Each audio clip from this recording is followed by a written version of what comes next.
Testing knee flexion against gravity position. Patient will be prone. First thing you'll have your patient do is perform knee flexion to the best of their ability. So go ahead, Owen, flex your knee all the way up as far as you can go and bring it back down. Because he was able to do that full range of motion against gravity, that is a 3. Now Owen, come up about halfway. I will stabilize the thigh, apply resistance just proximal to the ankle. So go ahead, resist me. 3, 2, 1. Let back down your leg. Depending on the resistance level that he gives me, I will rate him as either a 4 or a 5.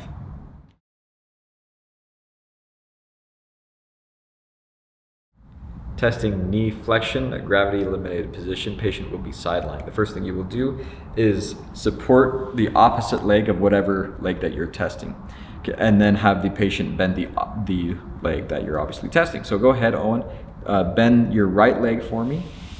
If there's any movement going on here at the knee while in a gravity eliminated position, that would be considered a 2. If there is not any movement, then you would palpate for the hamstrings. If you feel these muscles firing, that is a 1. If you do not feel them firing, that is a 0.